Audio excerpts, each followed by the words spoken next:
Hello दोस्तों, Aaradhya academy के YouTube channel में आप सभी का स्वागत है। दोस्तों, कर्मचारी चयन बोर्ड द्वारा आयोजित राजस्थान चतुर्श्रेणी कर्मचारी भर्ती परीक्षा 2025 के नवीनतम पाठ्यक्रम के अनुसार मॉडल पेपर की टेस्ट सीरीज शुरू की गई थी, जिसमें अपने 93 मॉडल पेपर है वो कंप्लीट हो चुके हैं। आज अपना इसमें 94 नंबर का मॉडल पेपर है। कुल 120 प्रश्न इसमें शामिल किए गए हैं और हूबहू आपको ऐसा ही पेपर है वो परीक्षा में देखने को मिलेगा।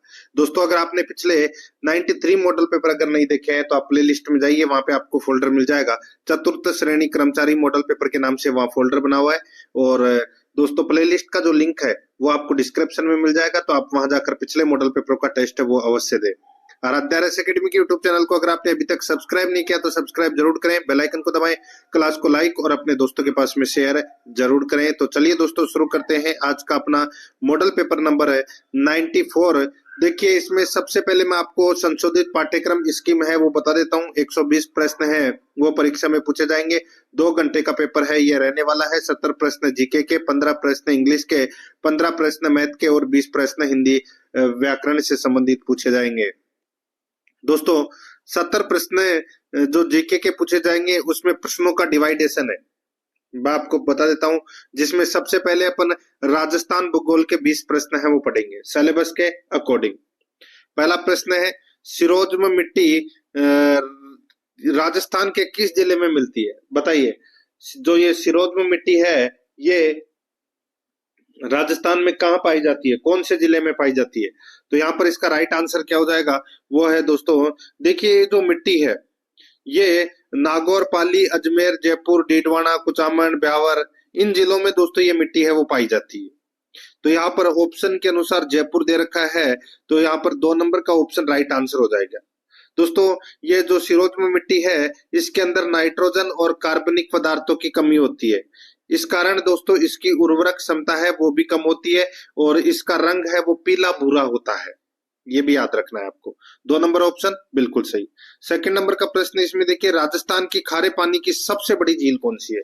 खारे पानी की सबसे बड़ी झील है वो है दोस्तों कौन सी? तो यहाँ पर इसका राइट आंसर हो जाएगा वो है सांबर झील। यहाँ पर 1 नंबर का ऑप्शन बिल्कुल सही उत्तर हो जाएगा। दोस्तों, इस झील की जो लंबाई है वो दोस्तों 32 किलोमीटर है। कितनी है? 32 किलोमीटर। और चौड़ाई की बात करूं तो दोस्तों चौड़ाई 3 से 12 किलोमीटर है। ये भी आपको इसमें याद रखना है, ठीक है। 3 से 12 किलोमीटर ये इसकी चौड़ाई है। तो यहाँ पर इसका राइट आंसर हो जाएगा 1 नंबर का जो ऑप्शन है वो इसका बिल्कुल सही उत्तर हो जाएगा। आगे देखिए मित्रों, यहाँ पे 3 नंबर का प्रश्न है, 70 डिग्री पूर्वी देशांतर रेखा प्रदेश के किस जिले से गुजरती है? 70 डिग्री पूर्वी देशांतर रेखा है ये दोस्तों जैसलमेर से होकर गुजरती है। कहां से? जैसलमेर से होकर गुजरती है। तो यहाँ पर 2 नंबर ऑप्शन सही उत्तर। 4 नंबर का प्रश्न इसमें देखिए, राजस्थान की मध्यवर्ती अक्षांश रेखा है। राजस्थान की मध्यवर्ती अक्षांश रेखा है तो वो दोस्तों कौन सी है? बताइए, मध्यवर्ती जो अक्षांश रेखा है वो है दोस्तों, बताइए।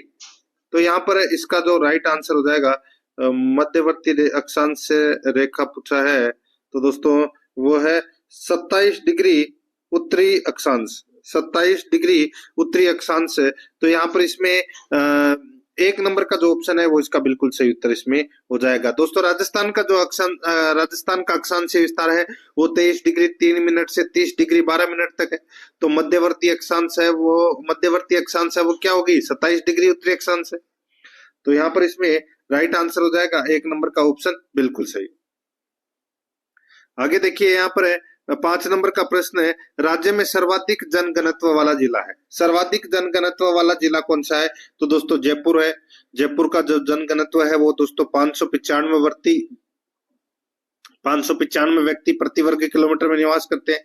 उसके बाद में नाम आता है दोस्तों भरतपुर का, और भरतपुर का जो जनघनत्व है वो है दोस्तों 503, ठीक है। उसके बाद में दोस्तों नंबर आता है दौसा का, फिर अलवर का। तो यहाँ पर इसमें राइट आंसर क्या हो जाएगा? 3 नंबर का ऑप्शन बिल्कुल सही। 6 नंबर का प्रश्न है, राजस्थान में 0 से 6 आयु वर्ग में न्यूनतम लिंगानुपात वाला जिला है। 0 से 6 आयु वर्ग में न्यूनतम लिंगानुपात वाला जिला है तो वो कौन सा है? राइट आंसर हो जाएगा वो है दोस्तों झुंझुनू, ठीक है। दोस्तों, झुंझुनू का जो लिंगानुपात है 0 से 6 आयु वर्ग में वो है दोस्तों 837। कितना है? 837, ठीक है। तो यहाँ पर इसका राइट आंसर हो जाएगा 3 नंबर ऑप्शन सही। 7 नंबर का प्रश्न इसमें देखिए, भारत सरकार एवं राजस्थान द्वारा मई 2013 को प्रस्तुत जनगणना आंकड़ों के अनुसार राजस्थान में अनुसूचित जातियों एवं अनुसूचित जनजातियों की सम्मिलित जनसंख्या है।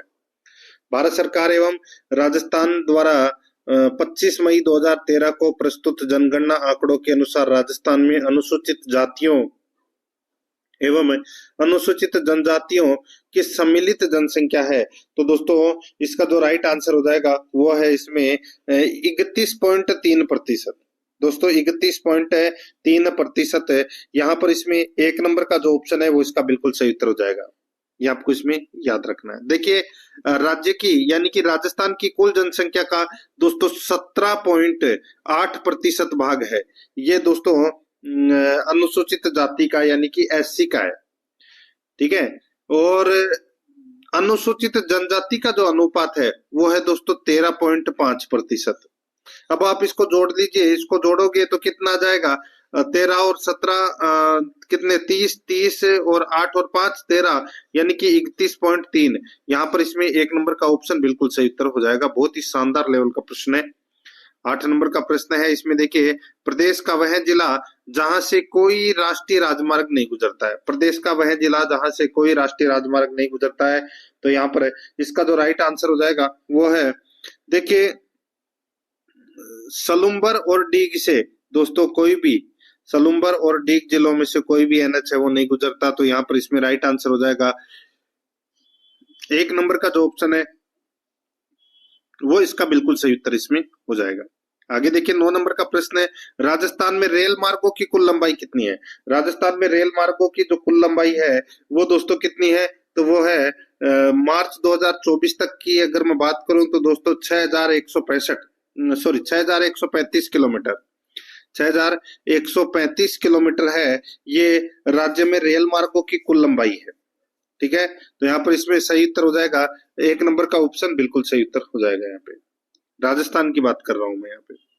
10 नंबर का प्रश्न इसमें देखिए, राजस्थान में लौटते यानी कि प्रत्यावर्तन मानसून की ऋतु है। लौटते हुए मानसून की जो ऋतु है वो कब से कब तक है।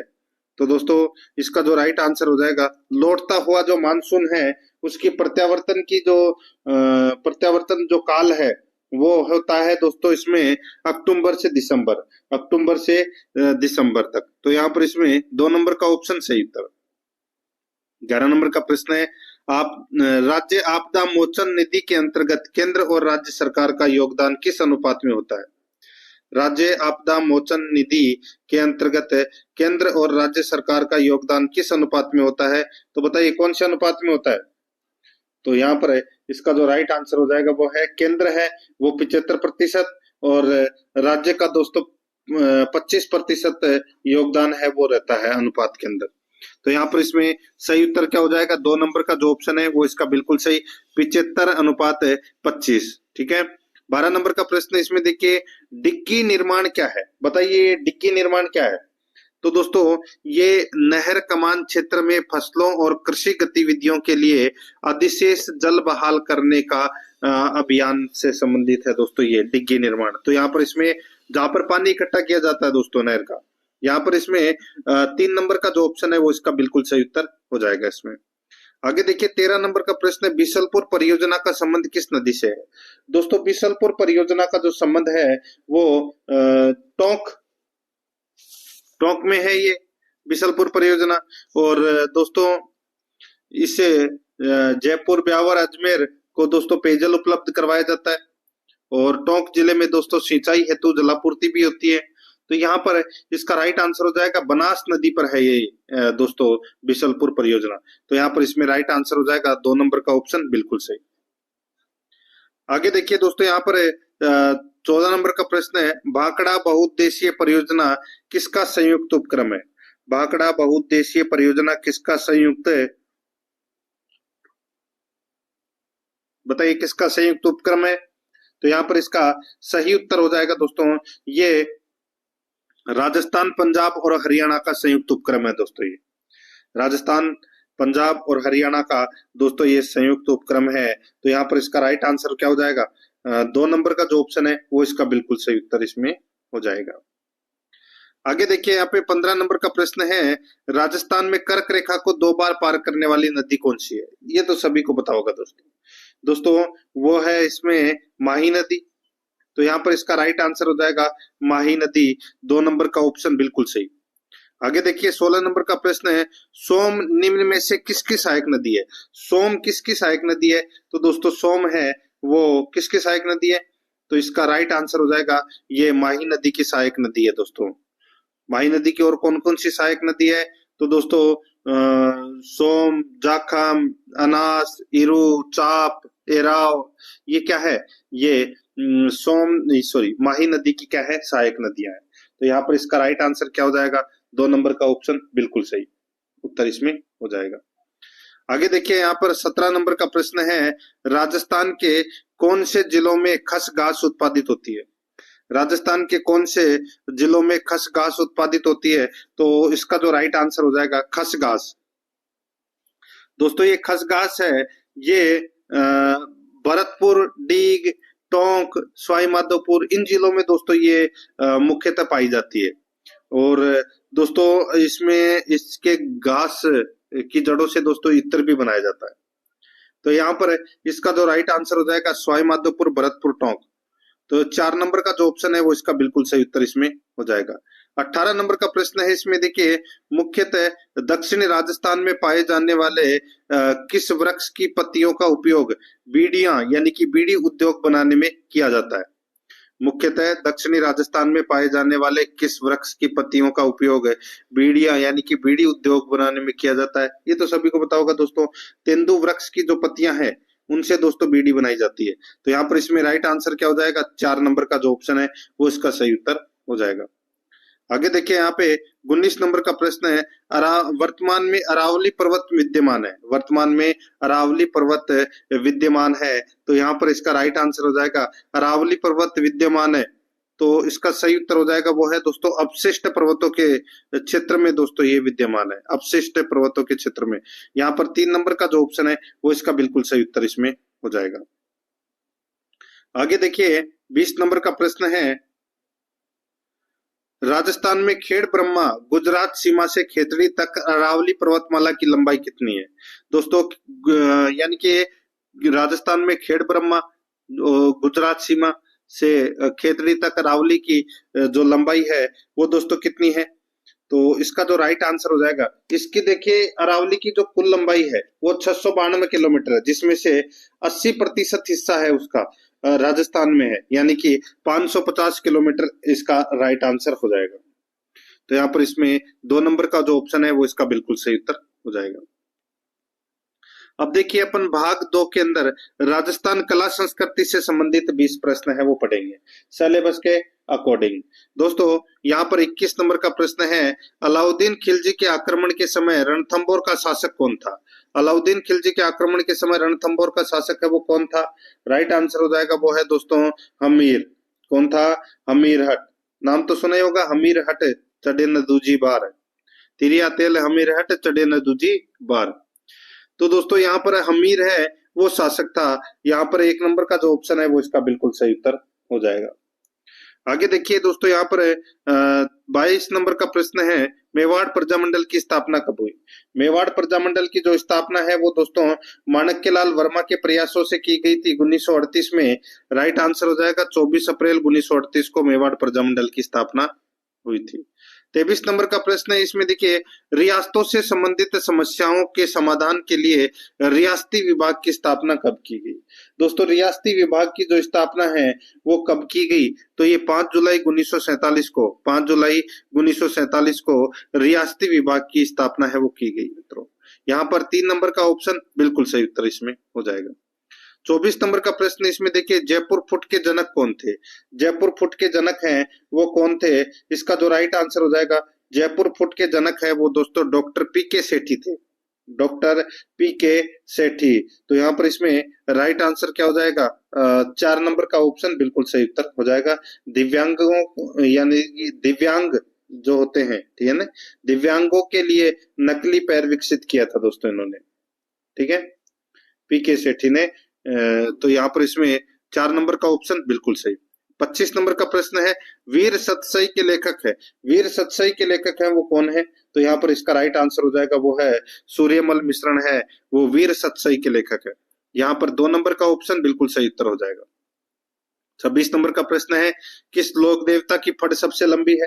तो दोस्तों किस लोक देवता की फड़ सबसे लंबी है? तो देवनारायण जी की जो फड़ है वो दोस्तों सबसे लंबी मानी जाती है। यहाँ पर 2 नंबर का ऑप्शन बिल्कुल सही उत्तर हो जाएगा।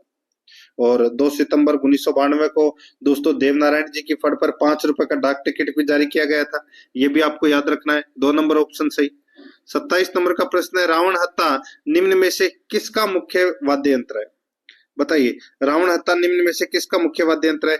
तो यहाँ पर इसका जो सही उत्तर हो जाएगा ये पाबूजी के भोपों का दोस्तों ये मुख्य वाद्य यंत्र है। तो यहाँ पर इसमें राइट आंसर हो जाएगा 4 नंबर का जो ऑप्शन है वो इसका बिल्कुल सही उत्तर हो जाएगा। ठीक है, बाकी और भी करते हैं दोस्तों। डूंगर जी जवार जी के भोपे भी कथा को बाजते समय रावणत्ता का प्रयोग करते हैं। तो यहाँ पर भोपे अधिकतर इसका प्रयोग करते हैं। 4 नंबर ऑप्शन सही। आगे देखिए 28 नंबर का प्रश्न है, यहाँ पर आप देख सकते हैं खेराड़ी बोली पर निम्न में से किस बोली का प्रभाव दिखाई नहीं देता है? बताइए, खेराड़ी बोली पर निम्न में से किस बोली का प्रभाव दिखाई नहीं देता है? दिखाई नहीं देता है वो उसके बारे में पूछा गया है। तो यहाँ पर आप देखिए मेवाड़ी का दिखाई देता है, ढूंढानी का दिखाई देता है, हाड़ौती का दिखाई देता है, लेकिन मारवाड़ी का नहीं दिखाई देता। तो यहाँ पर इसमें राइट आंसर हो जाएगा 4 नंबर का जो ऑप्शन है वो इसका बिल्कुल सही उत्तर हो जाएगा। ठीक है, ये आपको इसमें याद रखना है।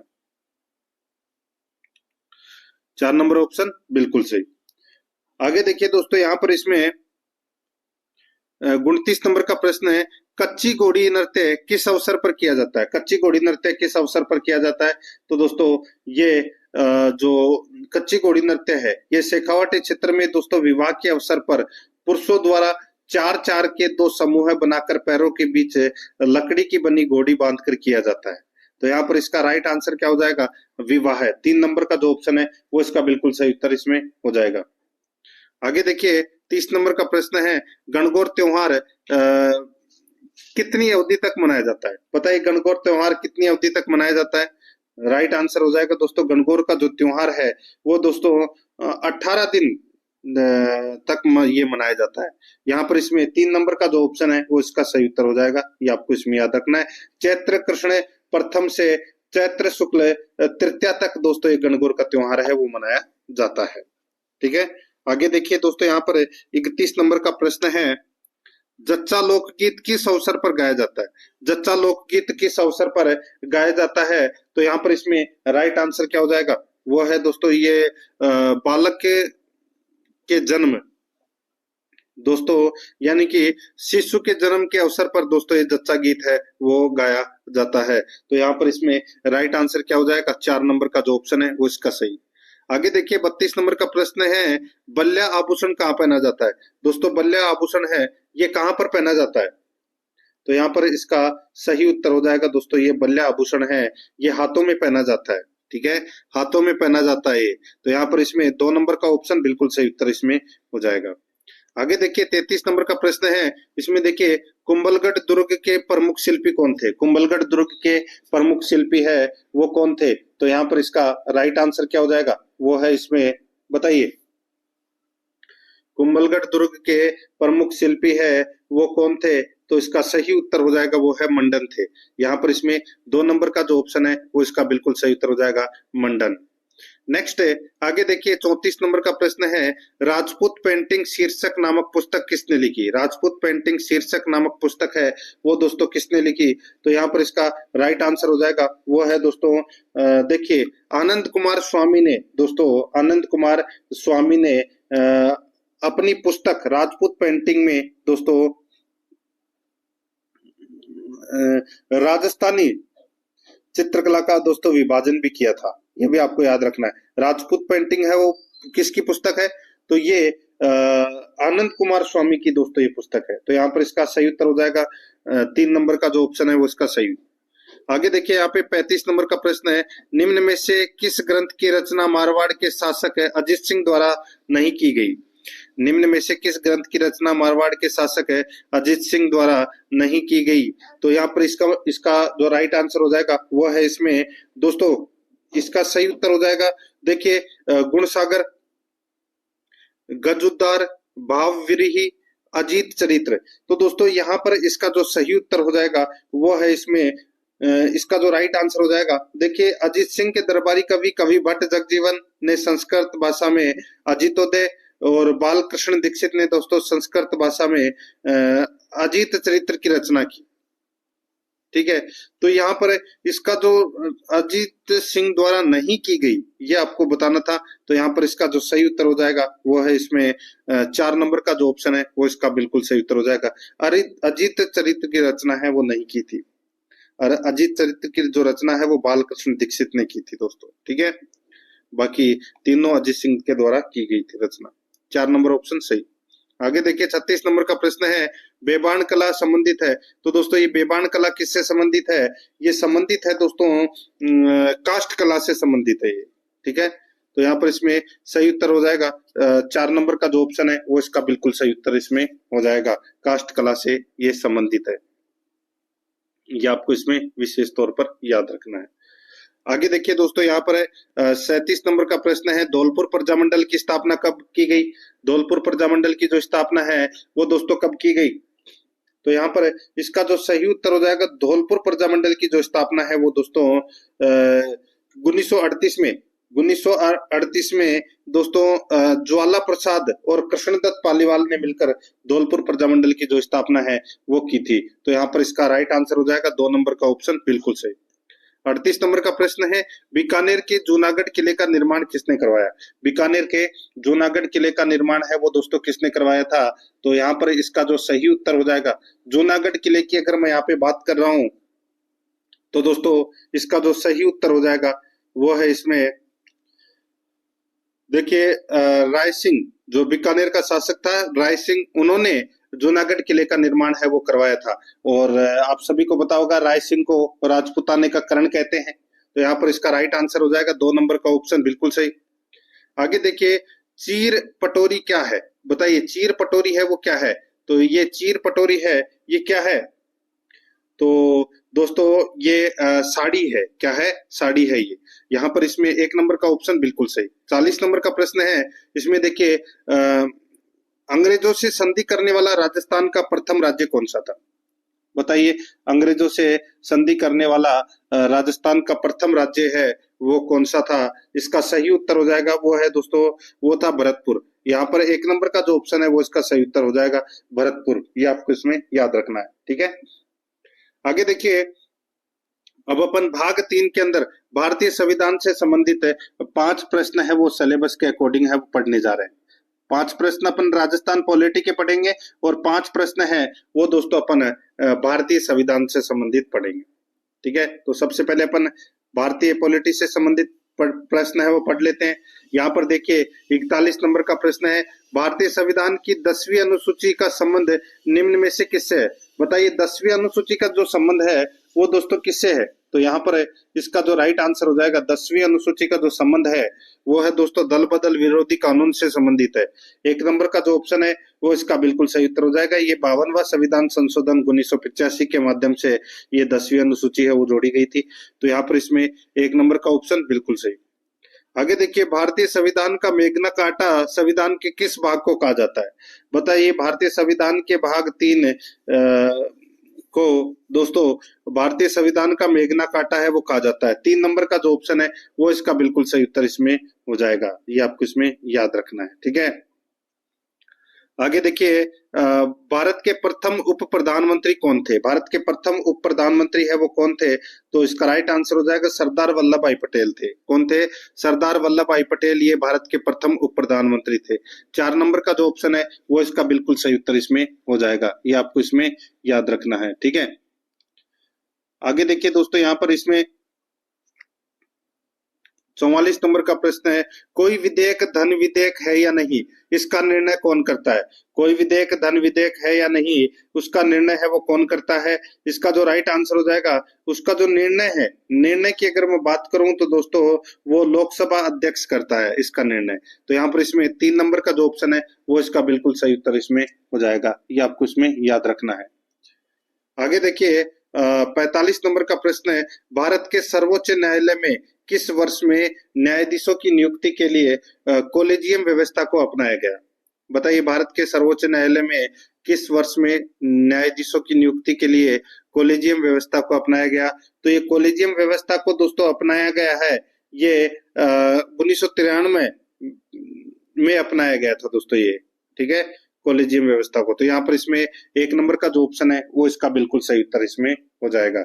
आगे देखिए, अब अपन भाग 4 के अंदर राजस्थान पॉलिटी से संबंधित 5 प्रश्न है वो पढ़ रहे हैं सिलेबस के अकॉर्डिंग। देखिए 46 नंबर का जो प्रश्न है इसमें देखिए, किस अनुच्छेद के तहत राज्यपाल विधानमंडल के विश्रांति काल में अध्यादेश जारी कर सकता है? बताइए। तो दोस्तों यहाँ पर पूछा गया है कि किस अनुच्छेद के तहत राज्यपाल विधानमंडल में या विधानमंडल के विश्रांति काल के अध्यादेश यानी कि विश्रांति काल में अध्यादेश जारी कर सकता है, कौन से अनुच्छेद में? तो यहाँ पर इसका राइट आंसर क्या हो जाएगा, वो है इसमें दोस्तों अनुच्छेद 213 में।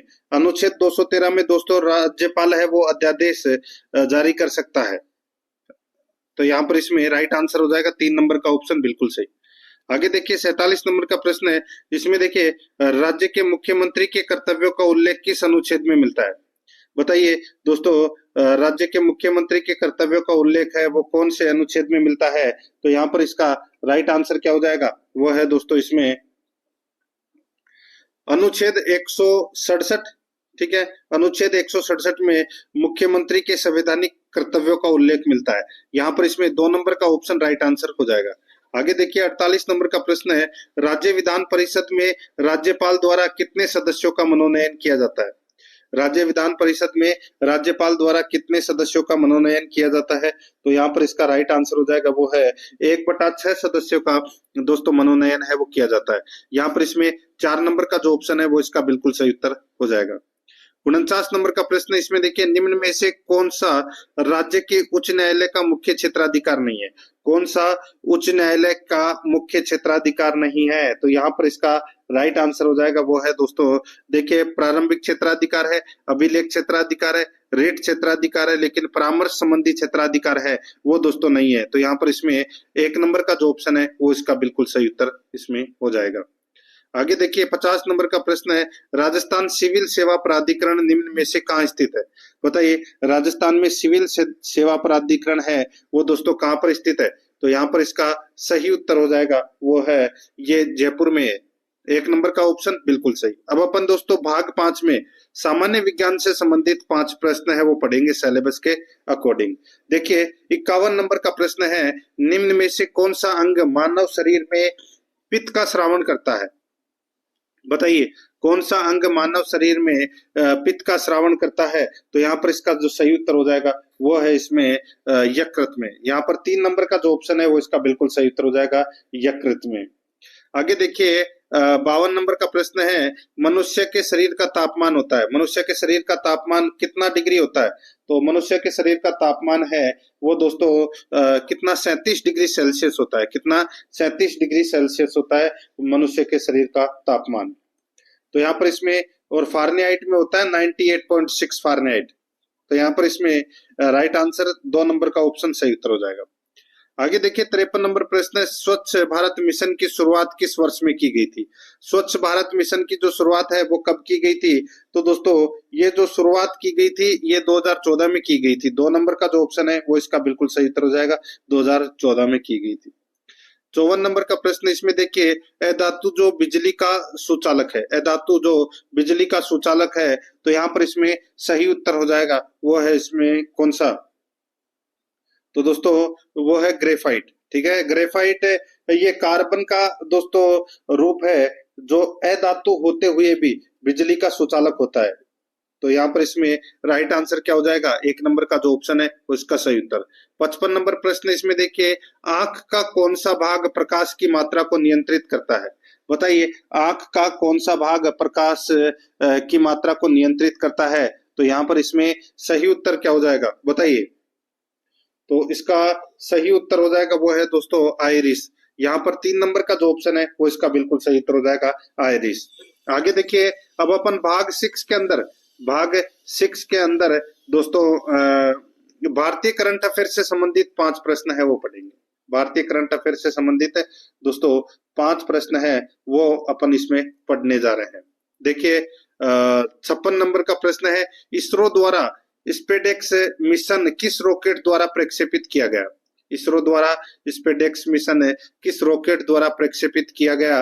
तो यहाँ पर इसका सही उत्तर हो जाएगा दोस्तों किसके द्वारा? तो ये PSLV 60 के द्वारा। यहाँ पर इसमें 2 नंबर का जो ऑप्शन है वो इसका बिल्कुल सही उत्तर इसमें हो जाएगा। आगे देखिए 57 नंबर का प्रश्न है, देश का सर्वोच्च खेल पुरस्कार मेजर ध्यानचंद पुरस्कार वर्ष 2024 में कितने खिलाड़ियों को प्रदान किया गया है? बताइए, देश का सर्वोच्च खेल पुरस्कार मेजर ध्यानचंद पुरस्कार वर्ष 2024 में कितने खिलाड़ियों को प्रदान किया गया है? तो यहाँ पर इसका जो सही उत्तर हो जाएगा कितने खिलाड़ियों को? तो दोस्तों ये 4 खिलाड़ियों को प्रदान किया गया है दोस्तों। कौन कौन थे? तो एक तो थे दोस्तों डी गुकेश, एक हरमनप्रीत सिंह, एक प्रवीण कुमार और एक मनु भाकर। इन 4 को दोस्तों ये प्रदान किया गया। तो यहाँ पर इसमें 2 नंबर ऑप्शन बिल्कुल सही। आगे देखिए 58 नंबर प्रश्न है, ऑस्ट्रेलियाई ओपन 2025 के विजेता है। ऑस्ट्रेलियाई ओपन 2025 के विजेता है वो कौन है? इसका सही उत्तर हो जाएगा दोस्तों वो है जेविक सिनर, जो इटली के हैं। जेविक सिनर जो इटली के हैं दोस्तों, वो है ऑस्ट्रेलियाई ओपन 2025 के विजेता। तो यहाँ पर इसमें 1 नंबर का ऑप्शन बिल्कुल सही उत्तर इसमें हो जाएगा। आगे देखिए 59 नंबर प्रश्न है, इसरो का नया अध्यक्ष किसको नियुक्त किया गया है? इसरो का नया अध्यक्ष है वो दोस्तों किसको नियुक्त किया गया है? तो यहाँ पर इसका सही उत्तर हो जाएगा दोस्तों ये वी नारायणन को। वी नारायणन है, इनको दोस्तों नया अध्यक्ष है वो बनाया गया है इसरो का। तो यहाँ पर इसका सही उत्तर क्या हो जाएगा, बताइए। तो बी नंबर का जो 2 नंबर का जो ऑप्शन है वो इसका बिल्कुल सही उत्तर इसमें हो जाएगा। आगे देखिए दोस्तों यहाँ पर 60 नंबर का प्रश्न है, वर्ष 2025 के हेनले पासपोर्ट सूचकांक में भारत कौन से स्थान पर है? बताइए, हेनले पासपोर्ट सूचकांक में भारत कौन से स्थान पर है वर्ष 2025 में? तो यहाँ पर इसका सही उत्तर हो जाएगा वो है इसमें बताइए कौन से स्थान पर है? तो दोस्तों भारत है वो 85वें स्थान पर है। तो यहाँ पर इसमें 4 नंबर का जो ऑप्शन है वो इसका बिल्कुल सही उत्तर इसमें हो जाएगा। आगे देखिए, अब अपन भाग 7 के अंदर राजस्थान करंट अफेयर से संबंधित है 5 प्रश्न है वो सिलेबस के अकॉर्डिंग है वो पढ़ेंगे। ठीक है, 5 प्रश्न अपन ने भारतीय करंट अफेयर से संबंधित पढ़ लिए हैं और 5 प्रश्न है वो अपन राजस्थान करंट अफेयर से संबंधित पढ़ रहे हैं।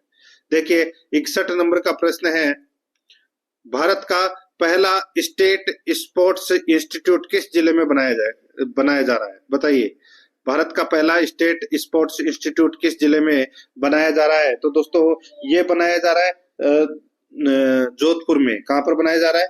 जोधपुर में बनाया जा रहा है दोस्तों। ये 3 नंबर का जो ऑप्शन है वो इसका सही उत्तर इसमें हो जाएगा। आगे देखिए यहाँ पर 62 नंबर का प्रश्न है, निरामय राजस्थान अभियान शुरू किया गया है। निरामय राजस्थान अभियान है वो शुरू किया गया है।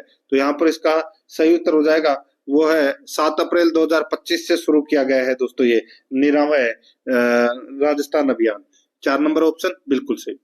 63 नंबर का प्रश्न इसमें देखिए, बजट घोषणाओं के अनुसार प्रदेश के किस जिले में वुड पार्क की स्थापना की जाएगी? बजट घोषणाओं के अनुसार प्रदेश के किस जिले में वुड पार्क की स्थापना की जाएगी? तो यहाँ पर इसका राइट आंसर हो जाएगा वुड पार्क की जो स्थापना है वो दोस्तों लालसोट दौसा में की जाएगी। तो यहाँ पर इसमें राइट आंसर 3 नंबर ऑप्शन हो जाएगा। आगे देखिए दोस्तों यहाँ पर 64 नंबर का प्रश्न है, फॉर्मर रजिस्ट्री में राजस्थान का देश में कौन सा स्थान है? फॉर्मर रजिस्ट्री में राजस्थान का देश में कौन सा स्थान है? तो दोस्तों कौन सा स्थान है? तो वो उसमें पहला स्थान है। कौन सा? पहला। तो यहाँ पर इसमें 4 नंबर का जो ऑप्शन है वो इसका सही उत्तर हो जाएगा, पहला स्थान है। 65 नंबर का प्रश्न इसमें देखिए, कृत्रिम गर्भाधान क्षेत्र में राजस्थान का पहला नवीनतम तकनीकी आधारित प्लांट कहाँ स्थापित किया जाएगा? कृत्रिम गर्भाधान क्षेत्र में राजस्थान का पहला नवीनतम तकनीकी आधारित प्लांट कहाँ स्थापित किया जाएगा? तो दोस्तों ये स्थापित किया जाएगा बस्सी जयपुर में। 2 नंबर का जो ऑप्शन है वो इसका सही उत्तर बस्सी जयपुर में। अब देखिए दोस्तों, अपन भाग 8 के अंदर कंप्यूटर से संबंधित 5 प्रश्न है वो पढ़ेंगे सिलेबस के अकॉर्डिंग। तो यहाँ पर देखिए 66 नंबर का प्रश्न है, इसमें देखिए कंप्यूटर में उपयोग आने वाली आईसी चिप किससे बनी होती है? बताइए ये आईसी चिप है वो किसकी बनी होती है? तो ये सिलिकॉन की बनी होती है। यहाँ पर 2 नंबर का जो ऑप्शन है वो इसका बिल्कुल सही उत्तर हो जाएगा, ये सिलिकॉन की बनी होती है। ठीक है, आगे देखिए 67 नंबर प्रश्न है, कौन सी फाइल एमएस वर्ड को शुरू करती है? कौन सी फाइल एमएस वर्ड को शुरू करती है? राइट आंसर हो जाएगा दोस्तों एमएस वर्ड को दोस्तों windward dot EXE, windward dot EXE file है वो एमएस वर्ड को शुरू करती है। 4 नंबर का ऑप्शन बिल्कुल सही उत्तर हो जाएगा। 68 नंबर का प्रश्न है, एक्सेल में सेलेक्ट किए गए सेल रेंज में एक चार्ट बनाने के लिए कीबोर्ड शॉर्टकट क्या है? बताइए एक्सेल में सेलेक्ट किए गए सेल रेंज से एक चार्ट बनाने के लिए कीबोर्ड शॉर्टकट क्या है? तो दोस्तों कीबोर्ड शॉर्टकट है वो क्या है? तो वो है दोस्तों F11। F11 ये दोस्तों कॉलम चार्ट एक नए सीट पर तैयार हो जाता है। तो यहाँ पर इसमें राइट आंसर हो जाएगा 4 नंबर का ऑप्शन बिल्कुल सही। आगे देखिए एमएस पावर पॉइंट प्रेजेंटेशन को समाप्त करने के लिए निम्न कुंजियों में से किसे दबाया जा सकता है? बताइए एमएस पावर पॉइंट प्रेजेंटेशन को समाप्त करने के लिए निम्न कुंजियों में से किसे दबाया जा सकता है? तो यहाँ पर इसका सही उत्तर हो जाएगा वो है इसमें, बताइए किसको दबाया जा सकता है? तो इसमें केवल एक्सकेप कुंजी को दबाया जा सकता है। यहाँ पर इसमें 1 नंबर का ऑप्शन बिल्कुल सही उत्तर हो जाएगा। आगे देखिए 70 नंबर का प्रश्न है, ईमेल का पूरा नाम है। बताइए ईमेल का जो पूरा नाम है वो क्या है? तो दोस्तों ईमेल का पूरा नाम है दोस्तों इलेक्ट्रॉनिक मेल। ईमेल का पूरा नाम क्या है? Electronic mail. 3 नंबर का जो ऑप्शन है वो इसका सही उत्तर हो जाएगा। अब दोस्तों अपन भाग 9 के अंदर हिंदी व्याकरण से संबंधित 20 प्रश्न है वो सिलेबस के अकॉर्डिंग पढ़ रहे हैं। देखिए 71 नंबर का प्रश्न है, निम्नलिखित में से भाववाचक संज्ञा का उदाहरण है।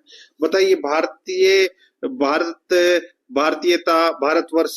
तो दोस्तों यहाँ पर जो भाववाचक संज्ञा का उदाहरण है तो वो कौन सा है? तो वो है दोस्तों भारतीयता। ठीक है, भारतीयता, ता प्रत्यय लगा है इसके अंदर, तो ये भाववाचक संज्ञा बन गई। तो यहाँ पर इसमें 3 नंबर ऑप्शन बिल्कुल सही। 72 नंबर का प्रश्न है, इसमें देखिए स्वतंत्रता के बाद सरदार ने रियासतों का एकीकरण किया। वाक्य में सरदार शब्द किस संज्ञा का उदाहरण है?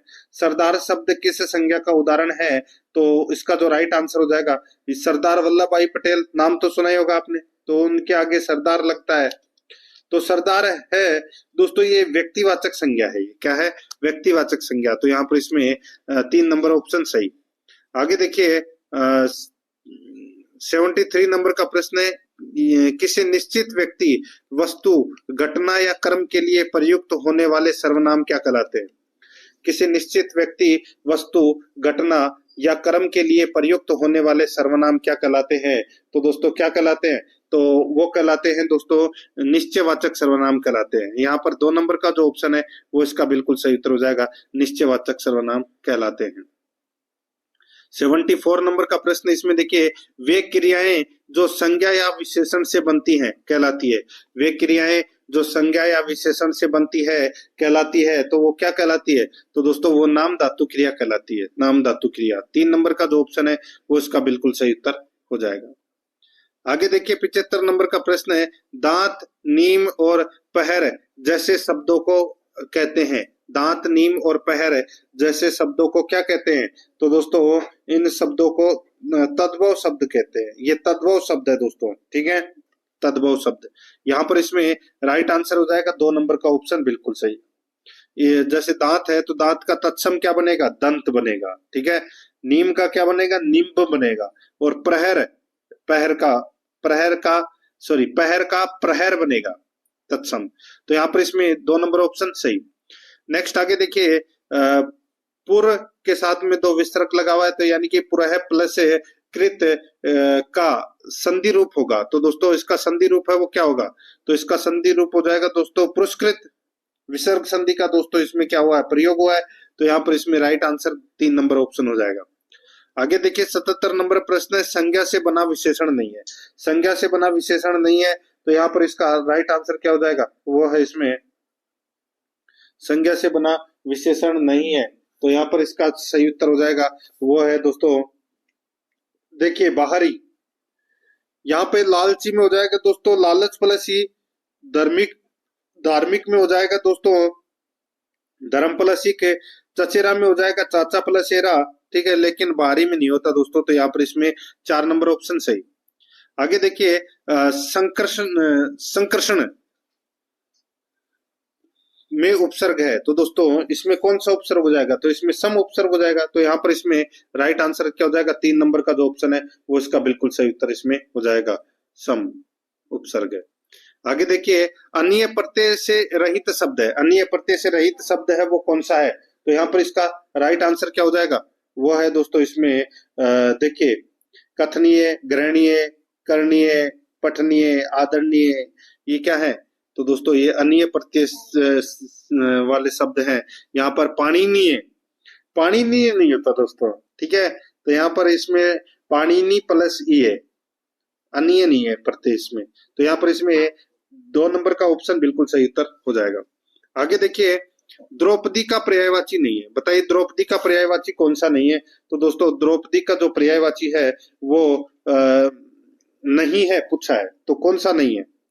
दोस्तों द्रौपदी का जो पर्यायवाची है वो दोस्तों इसमें पांचालिका, पांचालिका है, ये द्रौपदी का पर्यायवाची है वो नहीं है, ठीक है। ये गुड़िया होती है ना, पुतली गुड़िया, ठीक है, उनका ये पर्यायवाची है दोस्तों। द्रौपदी के पर्यायवाची कृष्णा है, सरेंद्री है, यागसेनी है। तो यहाँ पर इसमें 3 नंबर का जो ऑप्शन है वो इसका बिल्कुल सही उत्तर हो जाएगा। आगे देखिए 81 नंबर प्रश्न है, किस समूह में सही विलोम शब्द नहीं है? किस समूह में सही विलोम शब्द नहीं है? तो यहाँ पर इसका राइट आंसर हो जाएगा दोस्तों सही विलोम शब्द। देखिए आदि का जो विलोम है वो प्रारंभ नहीं होता, इसका विलोम है वो दोस्तों अंत होता है। क्या होता है? अंत। तो यहाँ पर इसमें 3 नंबर का ऑप्शन राइट आंसर हो जाएगा। आगे देखिए 82 नंबर का प्रश्न है, वाक्यांश के लिए सार्थक शब्द नहीं है। वाक्यांश के लिए सार्थक शब्द नहीं है, तो वो कौन सा नहीं है? तो दोस्तों इसका जो राइट आंसर हो जाएगा वो है इसमें देखिए दूत का कार्य, दोते, बिल्कुल सही है। हर 15 दिन में होने वाला, पाक्षिक, बिल्कुल सही है। मोक्ष की इच्छा रखने वाला, मुमुक्षु, ये भी बिल्कुल सही है। दीक्षा देने वाला, दीक्षांत, दीक्षा देने वाला दीक्षांत, ये गलत हो जाएगा दोस्तों, ठीक है। दोस्तों अध्ययन काल की समाप्ति के लिए दोस्तों दीक्षांत शब्द का प्रयोग है वो किया जाता है। तो यहाँ पर इसमें 4 नंबर का ऑप्शन राइट आंसर हो जाएगा, ये सार्थक शब्द नहीं है। 83 नंबर प्रश्न है, किस विकल्प में सभी शब्द अशुद्ध है? किस विकल्प में सभी शब्द अशुद्ध है? तो दोस्तों यहाँ पर देखिए इसमें कोते, कृति और केकई, कोते, कृति और केकई, ये क्या है दोस्तों? ये अशुद्ध शब्द है। तो कोते ही नहीं होता दोस्तों, कौनते ही होता है, या दोस्तों डबल मात्रा आती है क के ऊपर, ठीक है। तो और ये कृति के ये क है, इसके ये अलंत नहीं आएगा दोस्तों, ये वाला आएगा। और केकई, केकई के अंदर दोस्तों शुरुआत में जो क है इसके ऊपर डबल मात्रा आएगी, फिर एक आएगी। तो यहाँ पर इसमें 1 नंबर का ऑप्शन राइट आंसर हो जाएगा, ये अशुद्ध शब्द है। 84 नंबर का प्रश्न है, शुद्ध वाक्य कौन सा है? शुद्ध वाक्य कौन सा है वो बताना है। तो दोस्तों इसमें शुद्ध वाक्य हो जाएगा, देखिए किसी और से परामर्श लीजिए, किसी और से परामर्श लीजिए, ये क्या है? शुद्ध वाक्य है। तो यहाँ पर इसमें 3 नंबर ऑप्शन बिल्कुल सही। 85 नंबर प्रश्न है, इसमें देखिए इनमें से कौन सा वाक्य पूर्ण भूतकाल का द्योतक है? इनमें से कौन सा वाक्य पूर्ण भूतकाल का द्योतक है? तो यहाँ पर इसका राइट आंसर हो जाएगा वो है इसमें कौन सा? तो दोस्तों मैं तो कब का अपना काम कर चुका था, मैं तो कब का अपना काम कर चुका था। तो दोस्तों ये मतलब पूर्ण भूतकाल का ये उदाहरण है। तो यहाँ पर इसमें 2 नंबर का ऑप्शन सही। आगे देखिए, किस लोकोक्ति का भावार्थ असंगत है? किस लोकोक्ति का भावार्थ है वो असंगत है? यहाँ पर देखिए, एक अनार सौ बीमार, एक चीज के बहुत चाहने वाले, कंगाली में आटा गीला, मुसीबत पर मुसीबत आना, आम के आम गुठलियों के दाम, किसी काम में दोहरा लाभ होना, मिट्टी पलीत करना, क्रोध करना, ये गलत हो जाएगा दोस्तों। मिट्टी पलीत करना यानी कि बहुत दुर्दशा होना, ठीक है, बहुत दुर्दशा होना, ये होता है दोस्तों। यहाँ पर 4 नंबर का जो ऑप्शन है वो इसका बिल्कुल सही उत्तर इसमें हो जाएगा। आगे देखिए, 87 नंबर का प्रश्न है, एरिया अंग्रेजी शब्द के लिए हिंदी परिभाषिक शब्द है। एरिया अंग्रेजी शब्द के लिए हिंदी परिभाषिक शब्द है, तो वो कौन सा है? तो दोस्तों, एरिया मतलब क्षेत्र, तो यहाँ पर इसमें सही उत्तर हो जाएगा 2 नंबर का ऑप्शन सही। 88 नंबर का प्रश्न है, उत्तम उत्तम पुरुष शैली में लिखा जाने वाला पत्र है। उत्तम पुरुष शैली में लिखा जाने वाला पत्र है, तो वो कौन सा है? तो यहाँ पर इसका सही उत्तर हो जाएगा दोस्तों, वो है कौन सा? तो वो है अर्धशासकीय पत्र। अर्धशासकीय पत्र 4 नंबर का जो ऑप्शन है वो इसका बिल्कुल सही उत्तर हो जाएगा, अर्धशासकीय पत्र। ठीक है, आगे देखिए, यहाँ पर 89 नंबर प्रश्न है, दैत्य प्लस अरि संधि विच्छेद का सही संधि शब्द है। दैत्य प्लस अरि संधि विच्छेद का सही संधि शब्द है। तो दोस्तों यानी कि इसका राइट आंसर हो जाएगा इसमें दोस्तों दैत्यारी, इसका राइट आंसर हो जाएगा।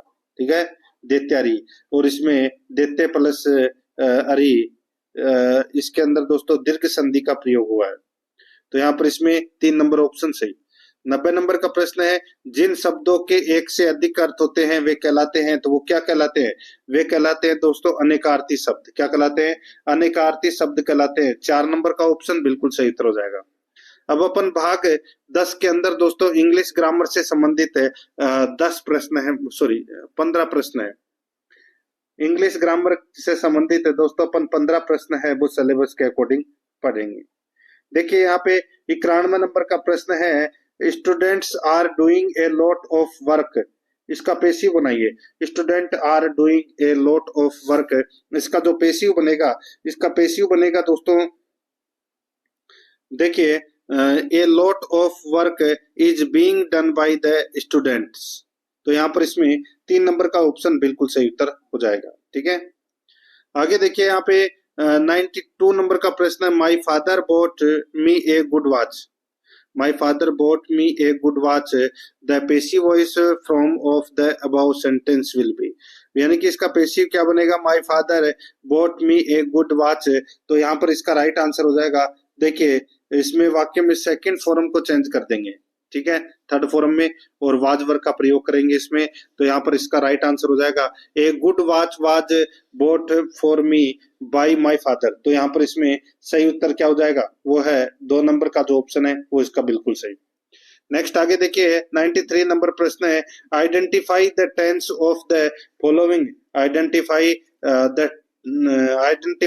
The tense of the following sentence. इसमें देखिए सेंटेंस देखिए दोस्तों, यहाँ पे will you call me on tomorrow, will you call on me tomorrow. तो यहाँ पर इसका सही उत्तर हो जाएगा, वो है दोस्तों इसमें फ्यूचर इंडेफिनेट। तो यहाँ पर इसमें 4 नंबर का जो ऑप्शन है वो इसका बिल्कुल सही उत्तर हो जाएगा, फ्यूचर इंडेफिनेट। 4 नंबर ऑप्शन बिल्कुल सही। नेक्स्ट है, आगे देखिए 94 नंबर का प्रश्न है, he had been trying to get her on the phone. बताइए दोस्तों ये कौन से टेंस का उदाहरण है? He had been trying to get her on the phone. तो यहाँ पर इसमें सही उत्तर हो जाएगा दोस्तों, देखिए यहाँ पे हैड के साथ में दोस्तों बीन और वर्ब की फर्स्ट फॉर्म के साथ में दोस्तों आईएनजी लगा हुआ है। तो इसमें दोस्तों पास्ट परफेक्ट कंटिन्यूअस टेंस का क्या हुआ है, इसमें प्रयोग हुआ है। तो यहाँ पर इसमें 1 नंबर ऑप्शन सही। 93 नंबर का प्रश्न है, इसमें देखिए, सॉरी 95, ये 95 है। 95 नंबर का प्रश्न, इसमें देखिए, he said he could not come, इसका डायरेक्ट स्पीच बनाइए दोस्तों।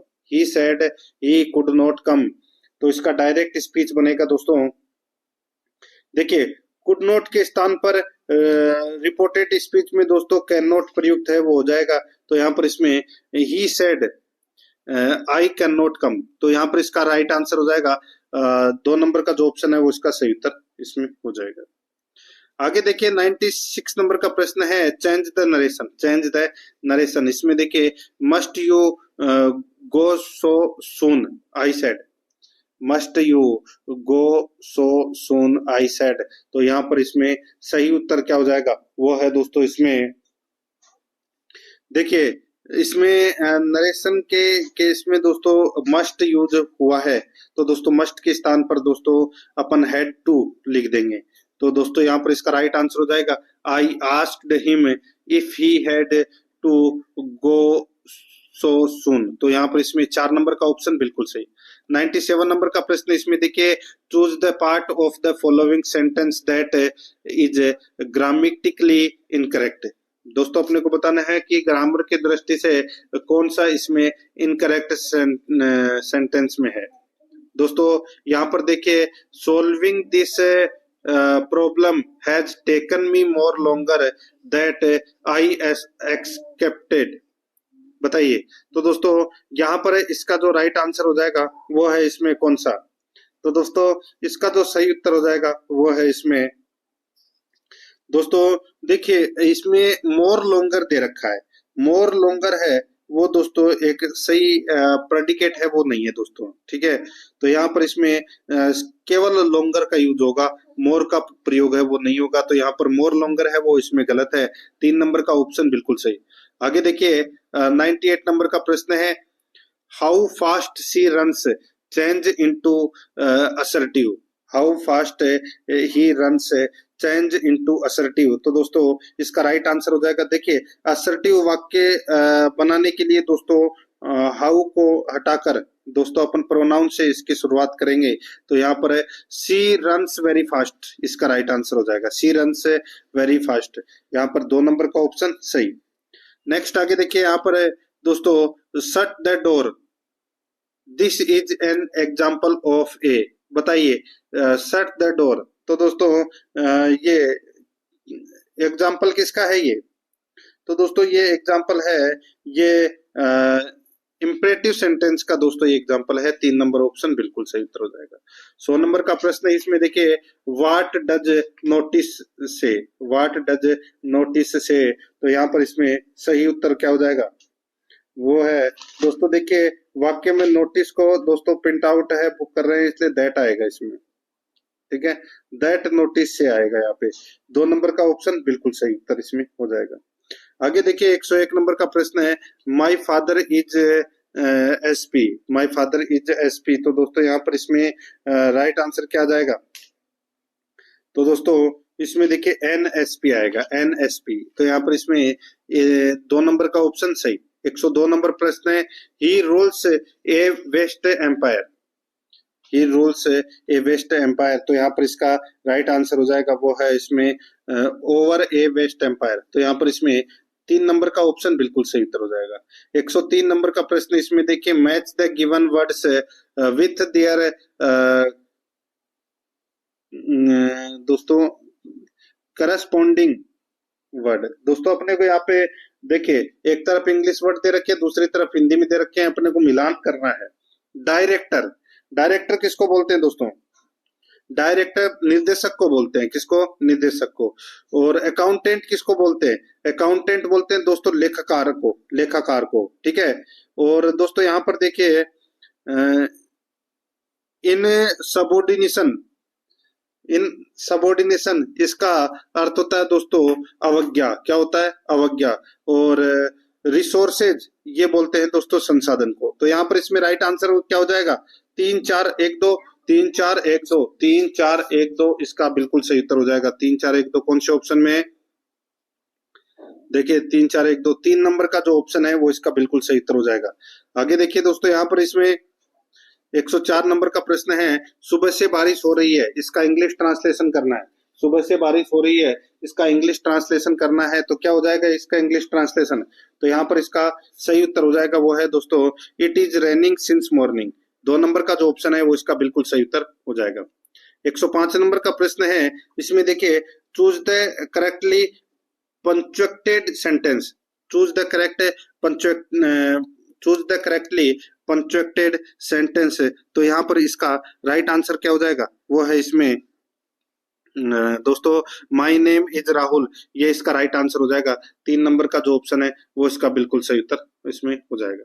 अब देखिए, अब अपन भाग 11 के अंदर दोस्तों गणित से संबंधित 15 प्रश्न है वो पढ़ेंगे सिलेबस के अकॉर्डिंग। 106 नंबर का प्रश्न है, इसमें देखिए दिए गए दंड आरेख का ध्यान पूर्वक अध्ययन करें और निम्न प्रश्न का दोस्तों अपने को उत्तर देना है। यहाँ पर आप देख सकते हैं दोस्तों 106 नंबर का ये प्रश्न है, किस संस्था के लिए उपस्थित उम्मीदवार तथा उत्तीर्ण उम्मीदवार की संख्याओं में अंतर अधिकतम है। दोस्तों अधिकतम अंतर है वो किसमें है वो अपने को यहाँ पर बताना है। तो देखिए आपको पता चल गया होगा अधिकतम अंतर दोस्तों इसमें देखिए ई के अंदर है अधिकतम अंतर, यानी कि इसके अंदर जो है वो ई में उत्तीर्ण उम्मीदवार है वो दोस्तों 4 है और उपस्थित उम्मीदवार है वो है दोस्तों इसमें कितने हैं, ये 11। कितने हैं दोस्तों 11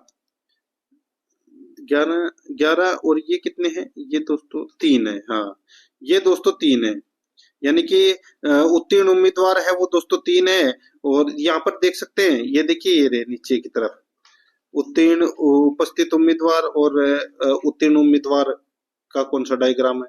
तो दोस्तों यहाँ पर उत्तीर्ण उम्मीदवार 3 है और उपस्थित उम्मीदवार 11 है, यानी कि 11 में से 3 गए तो दोस्तों कितने बचे 8। ठीक है 11 में से 3 गए तो कितने बचे 8। तो सबसे ज्यादा जो दोस्तों अंतर है वो इसी में है। तो यहाँ पर इसमें राइट आंसर 4 नंबर ऑप्शन हो जाएगा। आगे देखिए 107 नंबर का प्रश्न है, इसमें देखिए दिए गए पाई चार्ट की सहायता से भारतीय सेना का खर्च ज्ञात कीजिए यदि भारत का कुल खर्चा 120 करोड़ रुपए है। तो दोस्तों देखिए यहाँ पे भारतीय सेना का पूछा है, तो भारतीय सेना का प्रतिशत कितना है 59। तो सीधा सा है 120 का दोस्तों आप 50% है वो निकाल लीजिए। ठीक है जैसे कि ये 0 से ये 0 कट गया, 2 से दोस्तों ये 5 बार कट गया और ये 6 बार कट गया। ठीक है अब दोस्तों 6 इंटू 59 कर लीजिए और फिर 5 का भाग दे लीजिए दोस्तों कितना आ जाएगा, तो इसमें आ जाएगा 70.8 करोड़। यहाँ पर इसमें 2 नंबर का ऑप्शन बिल्कुल सही उत्तर हो जाएगा। आगे देखिए यहाँ पर 108 नंबर का प्रश्न है, 8 मजदूर एक काम को 16 दिन में पूरा कर लेते हैं। 8 ने मिलकर 2 दिन काम किया और उसके बाद 8 मजदूर और आ जाते हैं या आ गए, तो शेष कार्य को सभी मिलकर कब तक पूरा कर लेंगे। तो दोस्तों सीधा सा है यहाँ पर दोस्तों man1 इंटू m1 बराबर m2 इंटू d2। तो दोस्तों यहाँ पर देखिए सबसे पहले 8 इंटू 14, ठीक है 8 इंटू 14 यानी कि क्योंकि इन्होंने 2 दिन ही काम किया है। ठीक है बाकी 7 तो ठीक है फिर 8 मजदूर और आ गए, तो 8 इंटू 14 तो होंगी बराबर दोस्तों 8 प्लस 8 इंटू x। तो दोस्तों बस इसको काटना है, तो यहाँ पर 8 इंटू 14 करके और 16 का उसमें भाग दे दीजिए, कितना हो जाएगा दोस्तों 7 आ जाएगा, 7 दिन। तो यहाँ पर इसमें 4 नंबर का ऑप्शन बिल्कुल सही उत्तर इसमें हो जाएगा। आगे देखिए 109 नंबर का प्रश्न है, 8,690 रुपए पर 2 वर्षों में 8% वार्षिक दर से साधारण ब्याज तथा चक्रवर्ती ब्याज का अंतर कितना होगा। दोस्तों सीधा सा मैं आपको यहाँ पर बोलूं, 2 वर्षों के लिए साधारण ब्याज और चक्रवर्ती ब्याज में अंतर पूछा है। तो दोस्तों यहाँ पर मूलधन कितना है 8,690 इंटू देखिए इसका सूत्र है तो वो है मूलधन इंटू दर बटे 100 घात में स्क्वायर। तो दोस्तों यहाँ पे मूलधन इंटू दर कितनी है 8, तो यहाँ पे 8 स्क्वायर है, तो यहाँ पे 8 इंटू 8 बटे दोस्तों 100 इंटू 100। ठीक है तो बस काट लीजिए, इसको आप काटोगे तो दोस्तों कितना आ जाएगा 55.61 आ जाएगा। तो यहाँ पर इसमें 3 नंबर का ऑप्शन बिल्कुल सही। आगे देखिए 110 नंबर प्रश्न है, किस प्रतिशत वार्षिक साधारण ब्याज की दर से कोई धन 8 वर्ष में दुगना हो जाएगा। बताइए 8 वर्ष में दुगना हो जाएगा, तो दोस्तों सीधा सा है भाई 100 में 8 का भाग दे लीजिए, कितना आएगा? 12.5%। तो वही अपना सही उत्तर हो जाएगा, यानी कि 12 सही 1/2%। देखिए यहाँ पे चौथे नंबर के अंदर 1/2 लगा लेना। तो यहाँ पर इसमें 4 नंबर ऑप्शन बिल्कुल सही। आगे देखिए ए तथा बी ने मिलकर व्यापार आरंभ किया। वर्ष के अंत में लाभों को उन्होंने 2:3 के अनुपात में बांट लिया। ए ने 40,000 रुपए लगाए तो बी ने कितना धन लगाया? भाई ए का अनुपात है वो दोस्तों 2 है, ठीक है, और बी का अनुपात है वो 3 है। तो सीधा सा हो जाएगा, इसने 40,000 लगाए तो दोस्तों इसने कितने हजार लगाए? इसने 60,000 लगाए, ठीक है भाई। अनुपात अपने निकाला था तो यहाँ पर दे रखा है 2:3। एक अनुपात बराबर कितना हो गया? 20,000। तो 3 अनुपात बराबर कितना हो गया? 60,000। तो यहाँ पर इसमें 3 नंबर ऑप्शन सही उत्तर हो जाएगा। आगे देखिए एक थैली में 5 रुपए, 2 रुपए और 1 रुपए के सिक्के हैं जो क्रमशः 4:5:6 के अनुपात में है। तो दोस्तों सीधा सा है, यहाँ पे सबसे पहले आप ऐसे लिख दीजिए 5 रुपए, ये 2 रुपए और ये 1 रुपए के सिक्के हैं। इनका अनुपात है दोस्तों 4 अनुपात ये 5 अनुपात ये 6। अब इनको कन्वर्ट कर लीजिए दोस्तों, ये तो 1 रुपए के 6 सिक्के हो गए तो ये 6 रुपए हो गए। ये दोस्तों 2 रुपए के 5 सिक्के हैं तो दोस्तों कितने हो गए? 10 रुपए हो गए। और दोस्तों ये 5 रुपए के 4 सिक्के हैं तो कितने हो गए? 20 हो गए। तो 20 और 10 30, 30 और 6 36। तो यानी कि दोस्तों सीधा सा है, अनुपातों का योग कितना आ गया? 36। तो 216 के अंदर दोस्तों आप 36 का भाग दे लीजिए, ठीक है। 200 क्या पूछा इसने? तो थैली में 5 रुपए के सिक्कों की संख्या क्या है? 5 रुपए के सिक्कों की संख्या है वो क्या है? तो दोस्तों सीधा सा है, देखिए सिक्कों की संख्या पूछा है, 5 रुपए के सिक्कों की संख्या। तो यहाँ पर अनुपात कितना है? 20 है। कितना है दोस्तों? 20 है। देखिए इसमें काट लीजिए इसको, पहले तो मैं आपको सीधा ही बता देता हूँ। 216 में 36 का भाग दिया तो कितना आ गया? 6 आ गया। ये कितना आ गया? 6। अब 5 का अनुपात कितना है? तो दोस्तों 5 का 4 अनुपात है, तो 6 को 4 से मल्टीप्लाई कर लीजिए, कितना आ जाएगा? 24। तो यहाँ पर ये अपना सही उत्तर हो जाएगा 24। इसका सही उत्तर 3 नंबर ऑप्शन सही। आगे देखिए दोस्तों यहाँ पर 13 नंबर का प्रश्न है। एक कक्षा में लड़के एवं लड़कियों का अनुपात 5:3 है। निम्नलिखित में से विद्यार्थियों की वह संख्या जो कक्षा में नहीं हो सकती है होगी, बताइए। एक कक्षा में लड़के और लड़कियों का अनुपात 5:3 है। निम्नलिखित में से विद्यार्थियों की वह संख्या जो कक्षा में नहीं हो सकती। तो यहाँ पर देखिए लड़के और लड़कियों का अनुपात तो दे रखा है 5:3। तो दोस्तों लड़के तथा लड़कियों की संख्या है वो 8 से विभाजित होगी। तो यहाँ पर दोस्तों 36 है वो 8 से विभाजित नहीं है। तो यहाँ पर इसमें राइट आंसर हो जाएगा 2 नंबर का ऑप्शन बिल्कुल सही। आगे देखिए दोस्तों यहाँ पर इसमें 114 नंबर का प्रश्न है।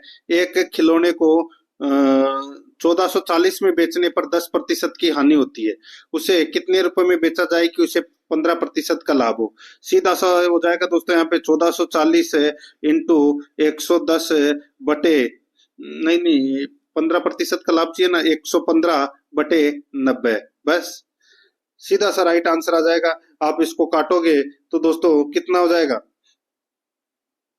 तो दोस्तों ये आ जाएगा 1840। तो यहाँ पर इसमें 2 नंबर का ऑप्शन बिल्कुल सही 1840। 115 नंबर प्रश्न है। 130 रुपए का x% बराबर 11.7 हो तो x का मान ज्ञात कीजिए। तो दोस्तों x का मान है वो ज्ञात कीजिए। तो यहाँ पर इसमें सही उत्तर क्या हो जाएगा? वो है दोस्तों देखिए 130 का 130 दोस्तों 130 इंटू x बटा क्या हो जाएगा 100 बराबर कितना दे रखा है दोस्तों? 11.7 दे रखा है। तो सीधा सा हो जाएगा 11.7 इंटू x 11.7 x इंटू 100 बटे 130 कर लेना, बस राइट आंसर आ जाएगा। यहाँ पे x बराबर कितना आएगा? तो दोस्तों 9 आएगा। तो यहाँ पर इसमें 2 नंबर का जो ऑप्शन है वो इसका बिल्कुल सही उत्तर इसमें हो जाएगा। आगे देखिए यहाँ पर 116 नंबर का प्रश्न है। यदि नीता का वेतन पायल के वेतन से 25% अधिक है तो पायल का वेतन नीता के वेतन से कितने प्रतिशत कम है? सीधा सा हो जाएगा दोस्तों यहाँ पे, ये इसमें तो दिमाग लगाने की जरूरत है ही नहीं दोस्तों। यहाँ पर देखिए नीता का वेतन है वो, ये जैसे मैंने यहाँ पे नीता लिख दिया एन और ये पायल लिख दिया, तो नीता का वेतन पायल के वेतन से 25% अधिक है, 25% अधिक है नीता के वेतन से, पायल के वेतन से 25% अधिक है। यानी कि अगर इसका 100 है तो इसका कितना हो गया, 125 हो गया। ठीक है, तो नीता के वेतन से कितने प्रतिशत कम होगा? पायल का वेतन नीता के वेतन से कितना प्रतिशत कम होगा? तो सीधा सा हो जाएगा भाई, 25/125 इंटू 100 कर लीजिए, तो ये कितनी बार गया, 5, तो सीधा सा हो जाएगा 100 में 5 का भाग दे दीजिए, कितना जाएगा, 20%। तो ये अपना सही उत्तर हो जाएगा, 2 नंबर ऑप्शन सही। आगे देखिए 117 नंबर प्रश्न है, 3 के प्रथम 5 गुणजों का औसत कितना है? तो दोस्तों सीधा सा हो जाएगा, वो है 3 के प्रथम 5 गुणज। तो दोस्तों देखिए 3, 6, 9, 12 और 15, इनको जोड़ लीजिए तो 15 और 12 कितने होते हैं, 27, 27 और 3 कितने होते हैं दोस्तों, 30, 30 और 9 39 और 6 45, 45 में दोस्तों 5 का भाग दे लीजिए, कितना आ जाएगा, 9। तो यही अपना सही उत्तर हो जाएगा, 3 नंबर का ऑप्शन बिल्कुल सही। आगे देखिए 3 संख्याओं का औसत 28 है, तो 3 इंटू 28 कर लीजिए दोस्तों।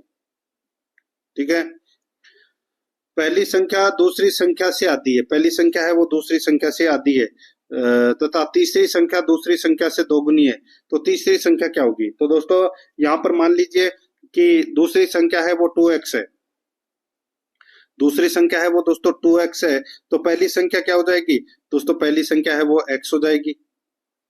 ठीक है, और तीसरी संख्या है वो दोस्तों कितनी हो जाएगी, 4x हो जाएगी। तो यहाँ पे तीनों संख्याओं का योग है वो 28 इंटू 3 है, तो दोस्तों इसको अपन ऐसे लिखेंगे 2x plus x plus 4x बराबर 28 इंटू 3। तो क्या हो जाएगा दोस्तों, 4 और 2 6, 6 और 1 7, यानी कि 7x बराबर 28 इंटू 3। तो दोस्तों कितना आ जाएगा, x बराबर आ जाएगा 12। तो दोस्तों तीसरी संख्या 4x है, तो 12 इंटू 4 कर लीजिए, कितना आ जाएगा 48। तो यहाँ पर इसमें 4 नंबर ऑप्शन सही।